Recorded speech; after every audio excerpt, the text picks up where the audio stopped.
Bueno, muy buenos días a todos los compañeros y compañeras en España. Mi viaje hacia la escritura, la verdad que fue un viaje bastante largo porque no estaba planeado. Yo estudié y crecí en Buenos Aires y siempre quise ser maestra, porque mi mamá era maestra y fue toda su vida maestra, y bueno, me decidí por ser maestra de alemán porque estudié en un colegio alemán y me parecía que era un idioma lindo, un idioma que no era tan hablado en Argentina. Y luego de haber terminado mis estudios empecé a trabajar y daba clases y me encantaba dar clases y amaba estar con mis alumnos que siempre se quejaban de ese idioma extranjero tan difícil, el alemán, la pronunciación, la gramática, se quejaban de que hacían faltas. Y bueno, en ese momento yo le declaré un poco la guerra a los errores en el alemán, una idea medio tonta porque uno, a pesar de que ame el idioma extranjero y lo aprenda y lo siga cultivando, siempre hace errores. Pero bueno, en ese momento pensé que podía ser posible en algún momento de mi vida no hacer estos errores, y bueno, así daba mis clases, convenciéndolos a los chicos de que esa utopía tal vez era posible. Y luego de haber estudiado me vine a Berlín con una beca del DAAD para hacer un doctorado en germanística.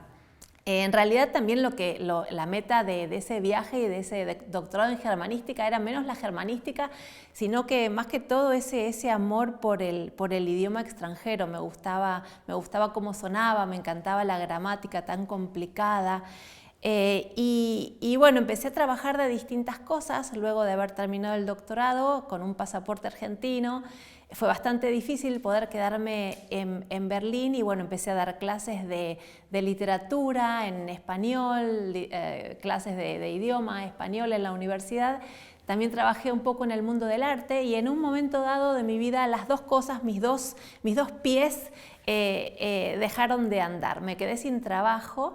Y era una situación que me angustió muchísimo, y mientras me postulaba a distintas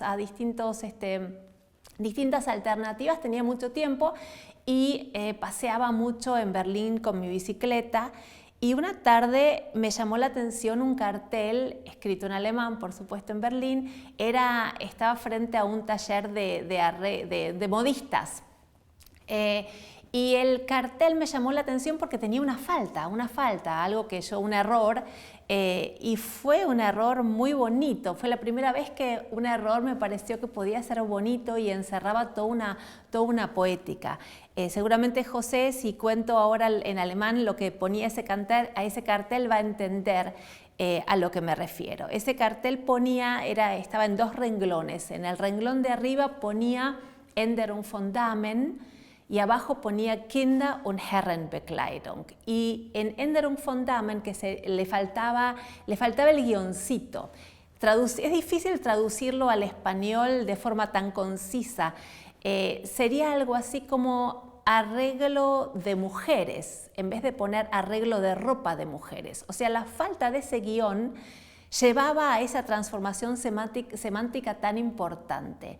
Y esa belleza de ese error, o entender lo que un error de ortografía podía transformar, que podía transformar un negocio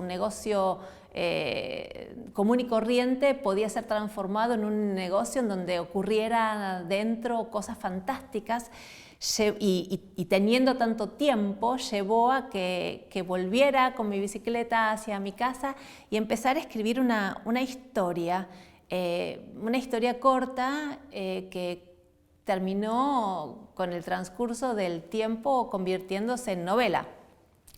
Y lo lindo de esta historia no solamente tiene que ver con que el principio de mi escritura comienza al yo reconocer que las faltas, los errores encierran algo bonito, sino que también el otro aspecto de la historia es que al final de mi escritura realmente lo que ponía en el cartel se convirtió en realidad, porque yo me convertí en una nueva mujer.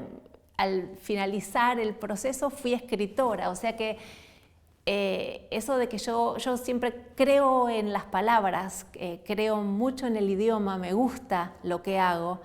Y bueno, ese cartel fue como una promesa que en realidad al final de la escritura se convirtió en realidad. Fue un cambio muy grande en mi vida y fue un paso que hice que si no hubiera pasado todo lo que conté, seguramente no lo hubiera hecho por un gran respeto que le tengo a la literatura. No sé cómo fue en tu caso, José, el comienzo de tu escritura, porque he leído que también antes de ser escritor estudiaste otras cosas, por ejemplo, historia, y bueno, también me imagino cómo habrá sido ese paso de un estudio de la historia tan distinto a dedicarse a la ficción, al inventar cosas y mundos, en vez de investigarlos tanto. En realidad, María Cecilia, mi proceso ha sido completamente distinto del tuyo, porque es verdad que yo he hecho muchas cosas antes de ser escritor, oficial, digamos, pero yo quería ser escritor desde niño, y ya de adolescente, si alguien me preguntaba, o ya cuando tenía 20 y pocos años, me preguntaban yo qué era, qué hacía, yo decía, yo soy escritor. Entonces la siguiente pregunta era siempre muy embarazosa, porque era ¿qué has publicado? Y yo tenía que decir nada, no he publicado nada, ni un verso, ni un cuento, pero yo me entendía como escritor. Si tengo que explicar por qué, pues me veo en un aprieto, porque no lo sé muy bien. Yo creo que hay dos razones que tienen que ver con mi infancia. Una de ellas, a la que he ido concediendo cada vez más importancia, es que mi madre quería ser escritora. Pero mi madre prácticamente no había ido a la escuela. Mi madre no hizo estudios, venía de una zona muy pobre, rural, en la posguerra española.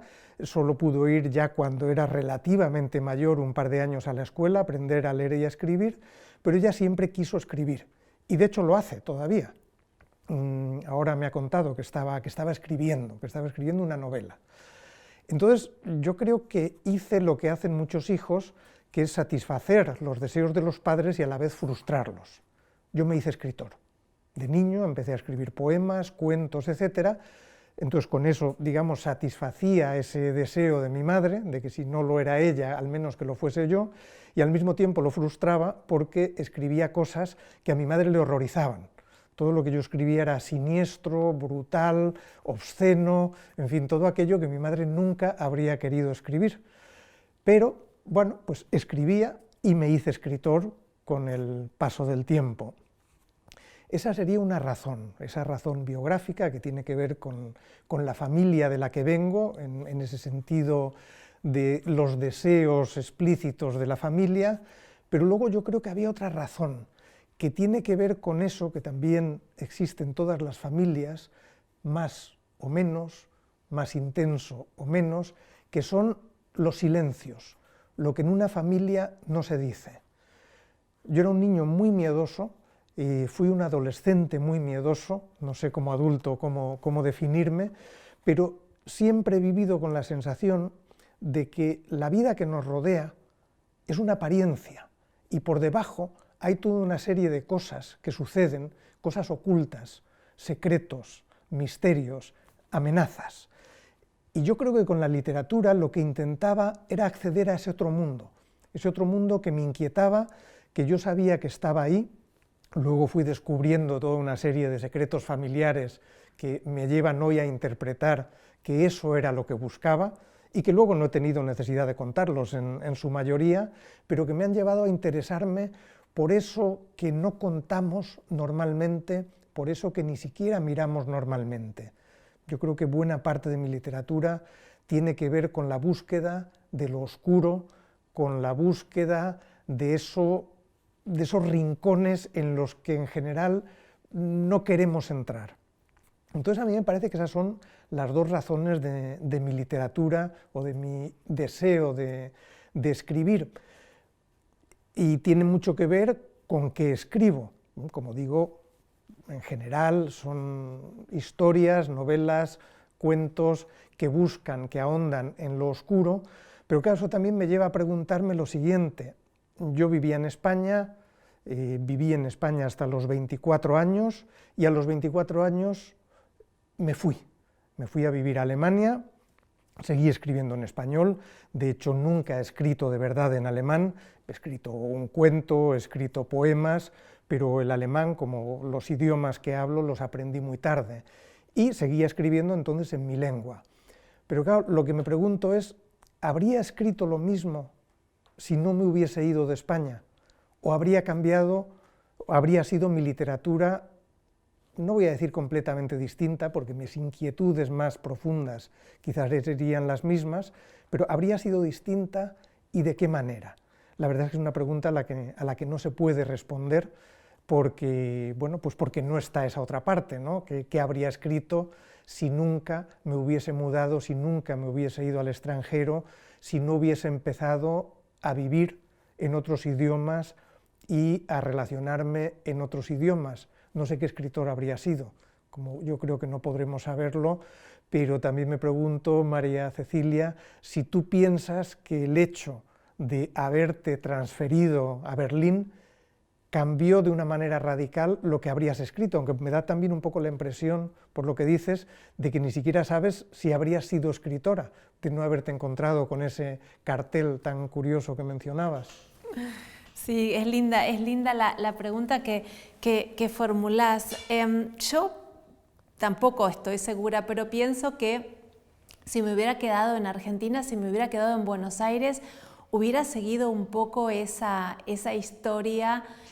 Vos lo contabas con respecto a tu madre y bueno, yo lo contaba también con respecto a la mía. Creo que hubiera seguido un poco esa historia familiar. Mi madre maestra de escuela, mi padre trabajaba como contador público, o sea, mi mundo en Argentina era un mundo, a pesar de que estaba ampliado por la escuela alemana, que fue una casualidad, era un mundo bastante pequeño y en un mundo en donde no había artistas. Yo no tenía una madre que quería escribir. Mi abuela materna era ama de casa, mi abuelo paterno, uno de ellos era tallerista, tenía un taller mecánico, el otro abuelo tenía un reparto de bebidas. No éramos una familia de artistas. Creo que ese traslado a Alemania, que lleva aparejado un cambio también de idioma, me dio la posibilidad también de volver a recrearme yo misma. Por eso también lo del cartel y el tema de la primera novela, que es una especie de novela que se puede leer de forma realista, pero también de forma fantástica, un estilo que conocemos también de la literatura argentina. Lo que sí creo que es importante, o sea, no creo que habiéndome quedado en Buenos Aires hubiera dado ese paso tan grande. Me parecía desde Buenos Aires un paso enorme la escritura. Sí, lo que siempre hacía con mucha alegría y entusiasmo era leer. Leer sí me encantaba. Y bueno, al estar sin trabajo en Alemania, en esa situación tan angustiante y no tener nada que perder, creo que para mí eso fue muy importante, animarme a dar ese paso porque no tenía nada que perder. Y al escribir lo que me di cuenta era que recuperaba algo que había dejado atrás. Mis dos novelas, ambas están escritas en alemán, pero se desarrollan en Argentina.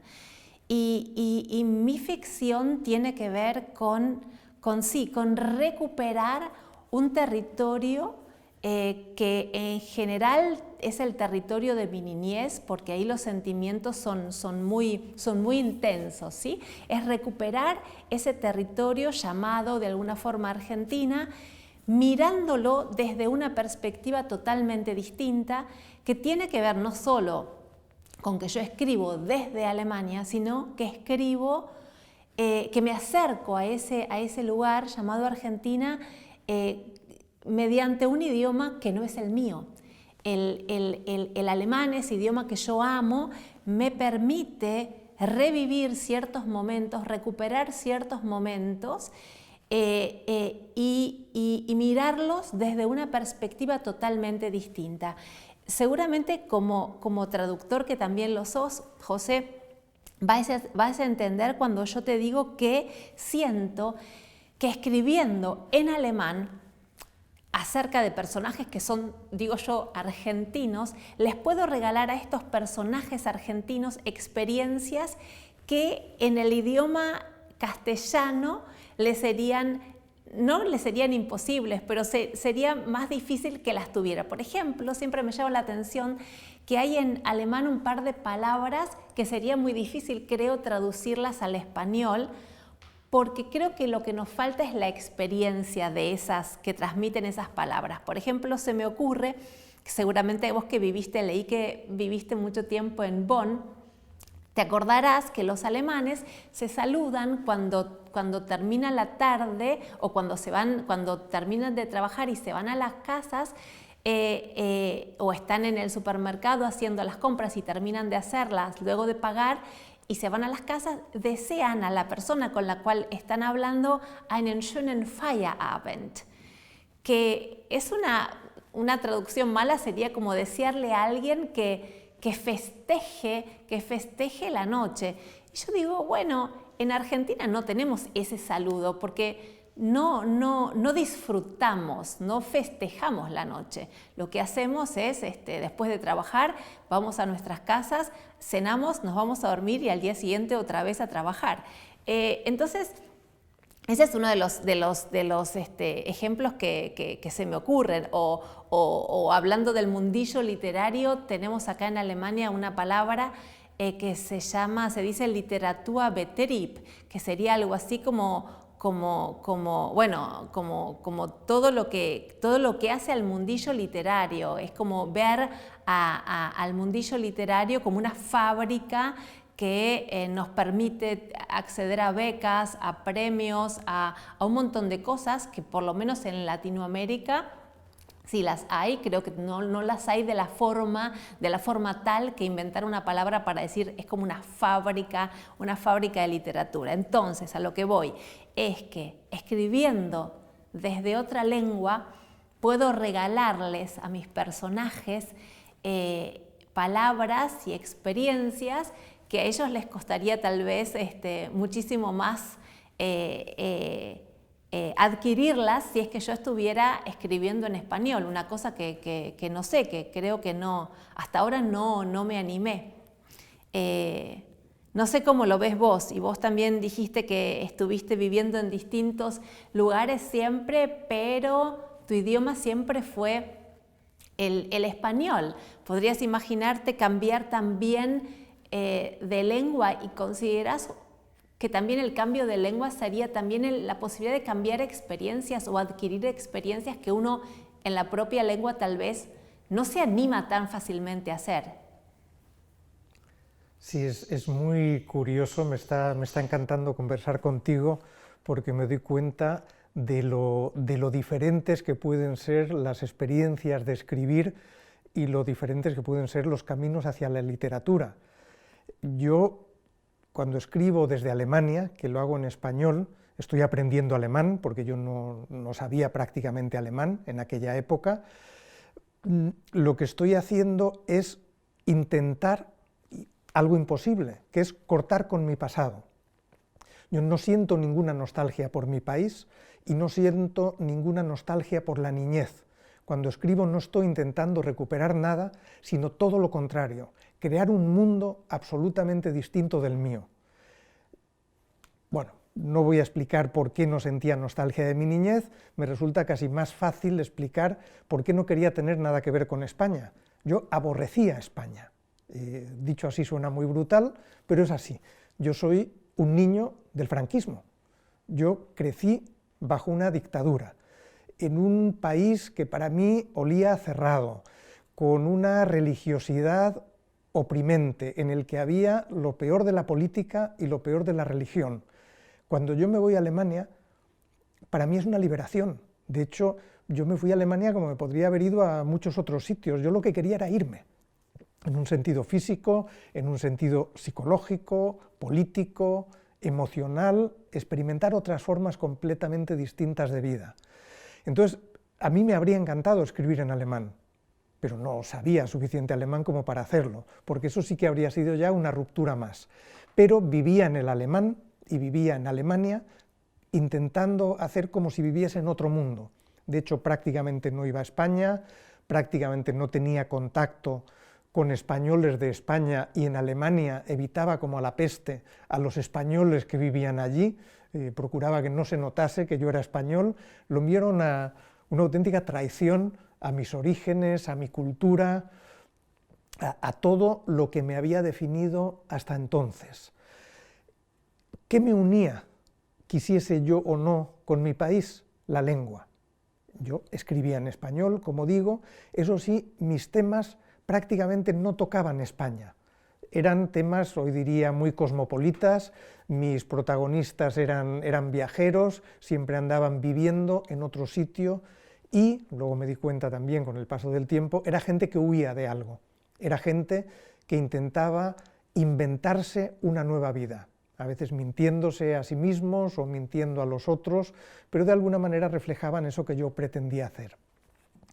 ¿Qué sucede? Que es imposible, que uno no puede renegar de su pasado, que uno no puede quitarse el pasado de encima como quien tira un traje viejo. El pasado te acompaña y el pasado permea lo que escribes.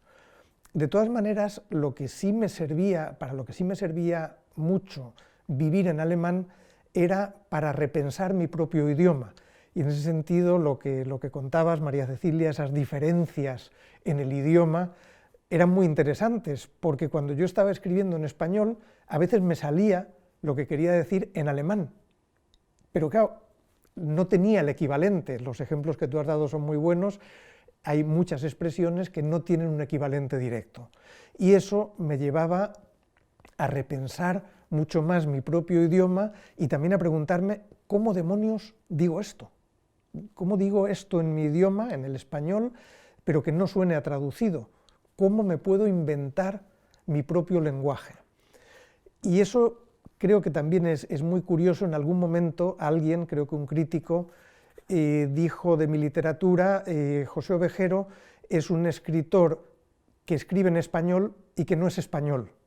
Entonces, esta persona había detectado que había algo extraño en lo que yo estaba haciendo, había detectado esa separación. Y bueno, es algo que yo creo que se ha matizado con el tiempo. El hecho de haber vuelto a vivir a España ha cambiado también mi literatura, pero ya estaba cambiando antes. Yo, después de vivir en Alemania, viví en Bélgica y me doy cuenta de que mis últimas novelas, mis últimas obras en general, antes de mudarme a España, ya habían vuelto, llegaron antes que yo. Empecé a tocar temas que sí eran españoles, que sí tenían que ver con un espacio, con una cultura, con una idiosincrasia, que era aquella de la que yo había renegado, ¿no? Es una situación siempre de tensión muy particular. Y es curioso que oyéndote ahora, me daba cuenta de que tú hablabas de literatura fantástica, de que empezaste a escribir algo que podía acercarse a la literatura fantástica, que sí me parece que establece un vínculo fuerte con una tradición literaria argentina muy marcada, que puede ser la de Borges, que puede ser la de Cortázar, y de hecho, entre paréntesis, diré que cuando yo empecé a escribir, yo lo que quería era ser Cortázar. Cortázar era mi modelo, yo empecé a escribir también cuentos fantásticos, quería parecerme a él, y me busqué una tradición, una vez más, traicionando mis orígenes en cierto sentido, que no era española, sino que venía del otro lado del Atlántico, y a mí me influyó mucho más la literatura argentina en mi aprendizaje literario. Creí entonces, luego vi que no era solo así, que esa literatura española que yo rechazaba. Pero veo en lo que tú dices que tú sí te llevaste esa continuidad, no solo temática, sino también de género, aunque escribieses en otro idioma. Qué simpático todo lo que contás. Me gusta también lo que dijo ese crítico, que pareces como desfasado, ¿no? Que sos español, pero tu literatura no es solamente española. Lo que planteas es algo que acá en Alemania se tematiza mucho. Yo me siento a pesar de todo, de la impresión que te causó a vos, por supuesto, toda esta tradición literaria argentina, latinoamericana, me es muy importante. Acá también la gente, los críticos me preguntan ¿dónde me veo asentada? Si mis orígenes realmente están en la literatura latinoamericana o como estudié alemán, la influencia de los autores alemanes, y la gente siempre quiere vernos o ponernos en algún cajón que tenga que ver también con una nacionalidad concreta, el español que no parece ser tan español. En realidad, ambas novelas, las que escribí, se desarrollan en Argentina, pero igualmente la Argentina que presento es una Argentina que yo llamo fantasmagórica, porque a pesar de que los textos plantean, algunos traen hasta planos de la ciudad de Buenos Aires, donde uno puede localizar ciertas calles, los dos Buenos Aires que presento son Buenos Aires que están llenos de negocios. A mí me gusta definir también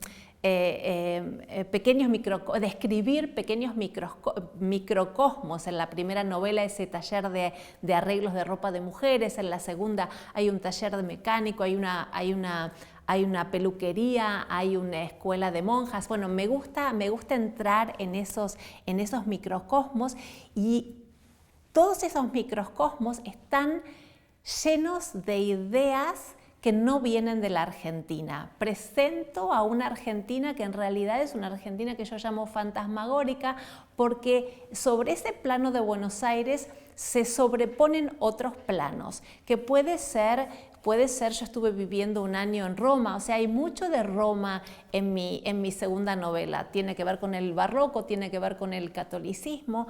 Hay un cuento, una leyenda de un árbol que se llama el árbol del vampiro, y presento este árbol, planto este árbol en el medio del barrio donde yo crecí, en la provincia de Buenos Aires, y me pasó con ese árbol del vampiro y con esa leyenda algo muy bonito que tiene que ver, creo que, con la literatura. Al leer la novela en Argentina, en la escuela alemana donde yo estudié, los alumnos fueron a la plaza que yo describía en busca de ese árbol del vampiro, y lo encontraron y me mandaron fotos. Estaba el árbol, todos los alumnos frente al árbol, y bueno, una carta, lo entusiasmados que estaban en haber encontrado el árbol del vampiro en esa plaza que yo describo. Bueno, lo que ellos no saben es que ese árbol del vampiro no está en Buenos Aires, sino que, y la leyenda tampoco es mía, es una leyenda mexicana. Ese árbol del vampiro está en el Panteón de Belén, en México. O sea, a lo que voy es que todo ese Buenos Aires es un Buenos Aires siempre desfasado, aunque yo no lo diga así. Y hay una palabra en alemán que me gusta mucho, que seguramente la conoces. Es un verbo que también que tiene dos connotaciones distintas. Es el verbo verrücken, que en alemán significa algo así como cambiar de lugar, trasladar algo, mover algo de un lugar al otro. Eso es lo que yo siempre hago con las historias que cuento y planto en Buenos Aires. Son historias que vienen de distintos lugares y las planto en Buenos Aires, las traslado.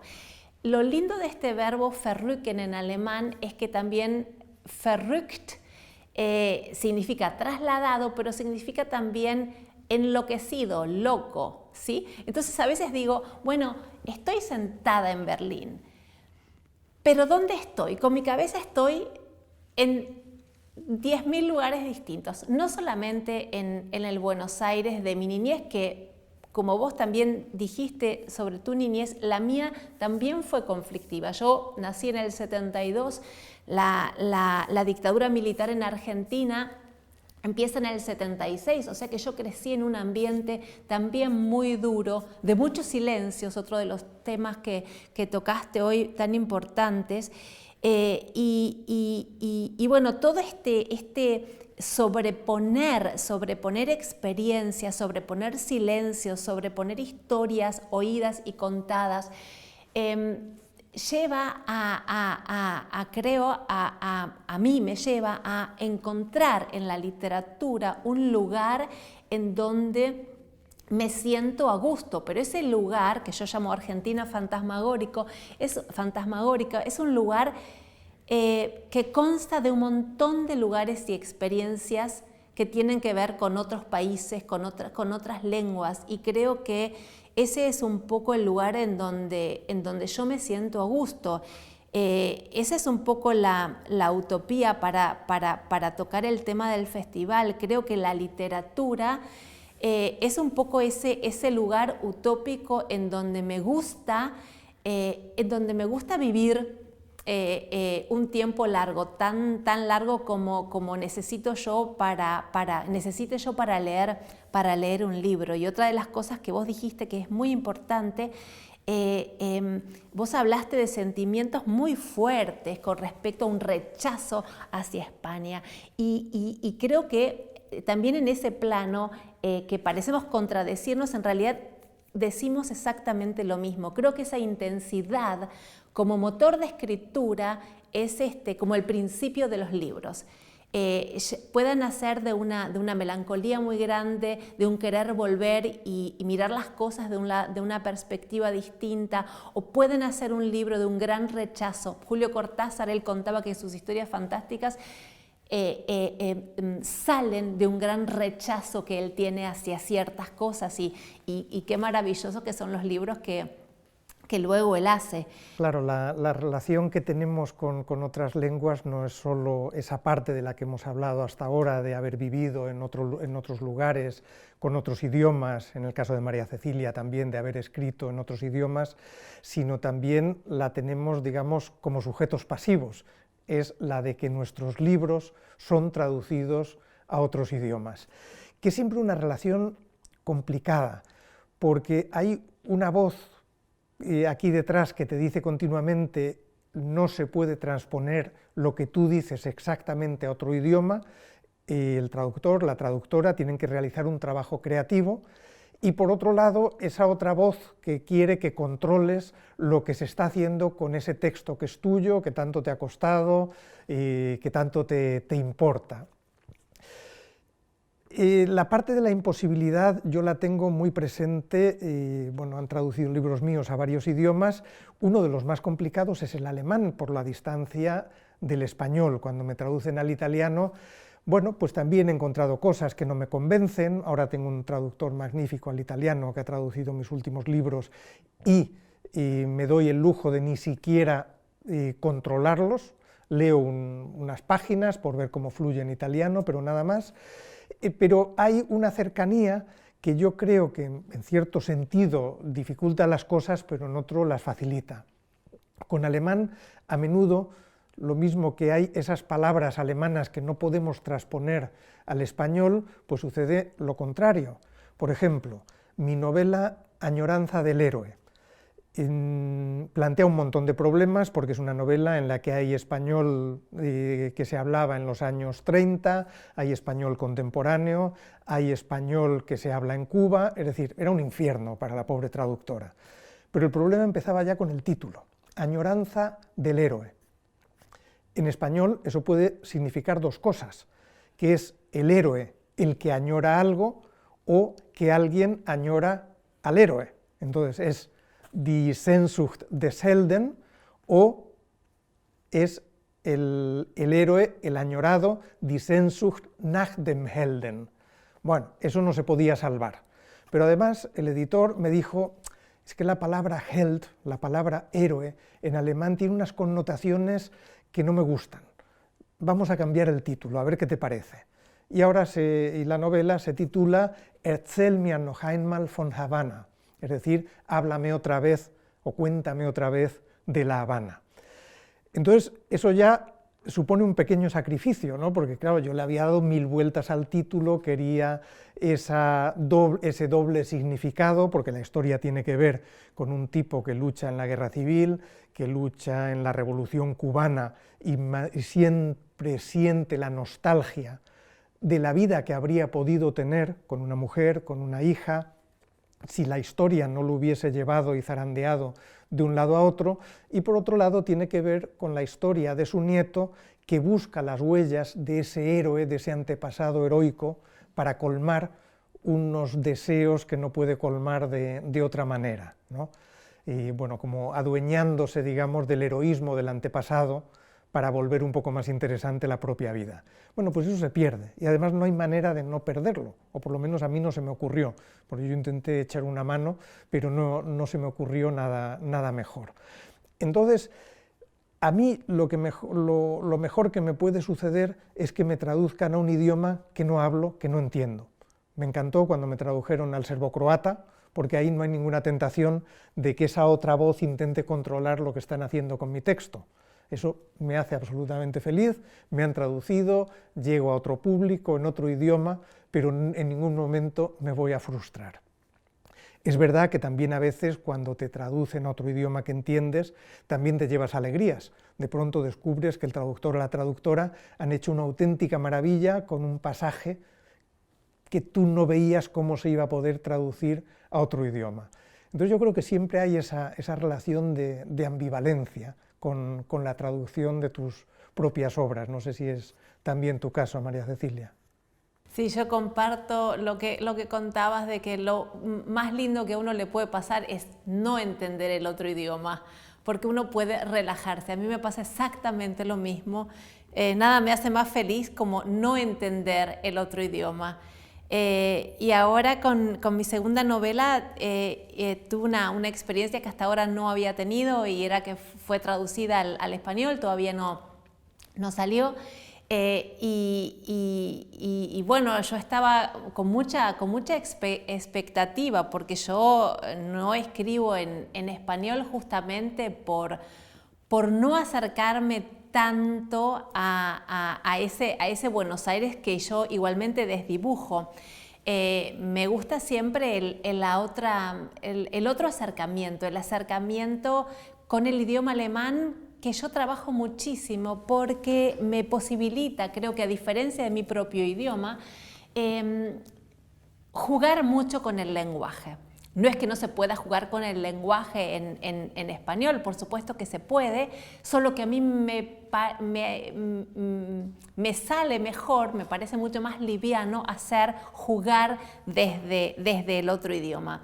Y con respecto a la traducción, siempre considero que el traductor o la traductora tienen toda la libertad para escribir casi hasta otro libro, porque al estar plagadas mis novelas de muchos juegos con el idioma, por supuesto que no se pueden rescatar todos. Y bueno, y si no se pueden rescatar todos, no se rescatarán todos. Por ahí en alguna situación al traductor se le ocurre un juego de idioma que sí es posible en español y que no está en el original. Con respecto a todo eso, me gusta darles al traductor, a la traductora, toda la libertad posible, y creo que es un gran desafío. Ahora la traducción en español está terminada, la editorial todavía no la revisó. Estoy muy a la expectativa de cómo será todavía. Por supuesto que me leí porque la corregí también yo misma. Y lo que pasa es que todavía, como la novela no ha sido publicada todavía y no hay lectores, me falta como un feedback. Creo que también me pasa luego de escribir un libro en alemán, que necesito, luego de que el trabajo está hecho, un tiempo en donde se asiente la escritura. Y bueno, eso es todo el proceso que todavía tengo por delante, que me entusiasma muchísimo y me entusiasma muchísimo tener la posibilidad de que se me abran realmente mundos. Muchos colegas hispanohablantes que conozco, yo admiro, conozco los libros, tampoco pueden leerme. En Argentina mis colegas y colegas tampoco, y bueno, creo que sería una gran posibilidad ahora con la segunda novela.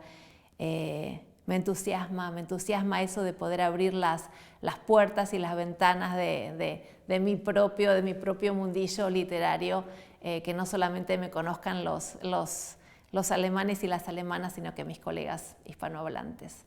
Pues para cerrar esta conversación, que por cierto me he quedado con mucha curiosidad y te leeré en alemán, lo que primero que voy a hacer es buscar alguno de tus libros en alemán. Pues ya para acabar, quería contar en qué estoy trabajando, qué es lo que estoy haciendo ahora. En realidad ya estoy en ese proceso en el que he dejado, en cierto sentido, de trabajar porque he terminado una novela. Y lo último que publiqué fue novela. Digamos que en general lo que suelo hacer es ir pasando de un género a otro. He publicado poesía, cuento, novela, ensayo, teatro, libro de viajes, no por afán coleccionista de géneros, sino porque yo creo que cada género te permite acercarte a la realidad y al lenguaje de maneras diferentes. Ahora, como digo, repito, solo en cierto sentido, porque lo que escribí, lo último, Insurrección, es una novela relativamente larga. Ahora me he pasado a una novela breve, que se titulará Humo, y se publicará en enero. A finales de enero, si la epidemia lo permite, si no nos vuelven a encerrar de una manera tan drástica como pasó en abril y mayo, pues saldrá mi siguiente novela, que es esta, Humo. Y bueno, como siempre me hace mucha ilusión, me da mucho miedo, y ahora me entretengo pues con cosas como ver el texto de cubierta, ver la fotografía de la cubierta, perdón, el texto de contracubierta, y bueno, pues estoy en ese proceso ahora también en el que he terminado un proyecto largo, entonces ahora me dedico a escribir artículos y cosas breves, y luego ya más adelante veremos si vuelvo al cuento, o a la poesía, o al ensayo. Qué lindo todo lo que cuenta José, todas las incursiones distintas que hace. Yo, bueno, en el segundo libro trabajé muchísimo tiempo, trabajé 8 años, y fue un proceso muy intensivo, muy largo.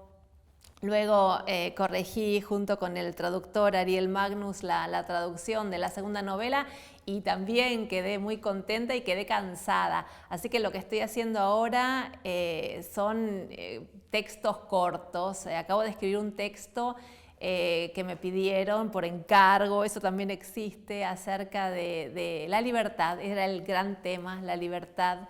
Y ahora la semana que viene voy a empezar otro texto que va a ser una historia corta, va a ser un cuento, acerca de Joseph Beuys, el artista alemán.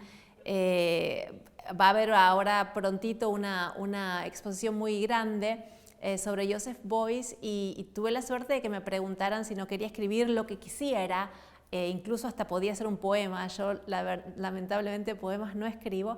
Tenía toda la libertad de hacer lo que quisiera, solamente el tema era Joseph Beuys, y bueno, voy a hacer un cuento corto.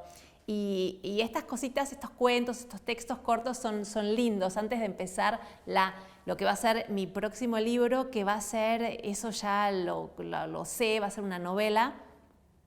También se va a desarrollar en Argentina y va a estar escrita en alemán. La gente acá siempre me pregunta cuándo va a llegar un libro, cuándo voy a escribir un libro que se desarrolle. En realidad lo que los lectores esperan es un libro que se desarrolle en Alemania. En Alemania. Seguramente les gustaría que lo escribiera en español. Bueno, son cosas que no sé. Seguramente, bueno, cosas que tal vez sucedan en algún momento, aunque no creo dar ese paso hacia la escritura en español. Eso no lo creo, aunque me encanta el idioma, me encanta leer libros en español, me encanta leer a mis colegas, escucharlos leer a ellos. Cada vez que los escucho leer, creo que a veces trato de evitarlo, incluso porque me agarra gran nostalgia. Sé que el idioma nuestro es muy, muy bello.